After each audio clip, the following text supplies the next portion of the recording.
Well, I'm here today with John Rustin of the North Carolina Family Policy Council. John, good to have you here with us. Great, Kim. Great to be with you. Thank you. One of the things I wanted to talk to you today about is your magistrate bill. Tell me, first of all, what that is.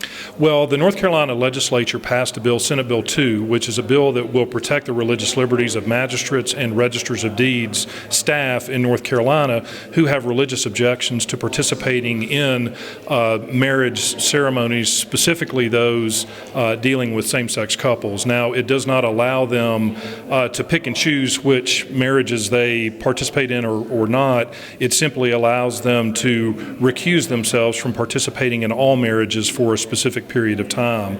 But the important thing is that it does recognize and acknowledge that they have religious liberties and that those religious liberties are worthy of protection. Now, what part did the North Carolina Family Policy Council play in this particular piece of legislation? Well, we certainly advocated with members of the General Assembly and members of the public to contact members of the General Assembly to support this important piece of legislation. And we were very grateful for Senator Phil Berger, the President Pro Tem of our state Senate, who sponsored this bill at the very beginning of the legislative session. It was Senate Bill 2, the second bill that was introduced, and fortunately the legislature passed the bill. Unfortunately, our governor vetoed the bill, but the legislature came back promptly and overrode his veto and enacted this important legislation. Now, tell me, you said it helps magistrates and other people who may not want to participate in same-sex ceremonies. Do they have to sign anything, or how do they, or is it because it's law now, they can just recuse themselves from it? Well, the magistrates would go to the district court, the chief district court judge in their district, and express their opposition or their religious beliefs about marriage, and that they want to recuse from participation in marriages.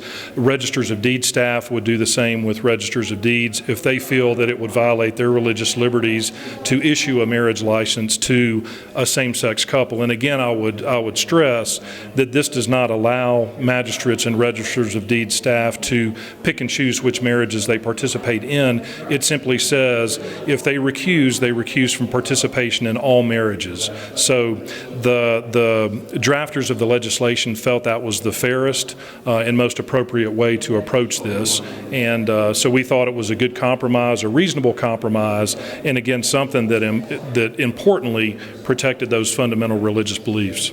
Now, with the recent decision on marriage at the Supreme Court, are we going to see more and more things like this in states that are trying to protect religious freedom and rights of conscience? Well, absolutely. I think the Supreme Court's ruling is going to bring confrontation of same-sex marriage and individuals' beliefs about marriage and institutions' beliefs about marriages, churches, pastors, and others, right to the forefront in cities, counties, and jurisdictions all across the country. So I'm afraid that it is going to prompt a lot of issues about this, but from a positive standpoint, it gives us the opportunity to talk about God's design for marriage, the benefits of marriage between a man and a woman to our culture, and the fundamental importance of religious liberty, people being able to act on their religious beliefs as they seek to integrate their faith into their daily lives.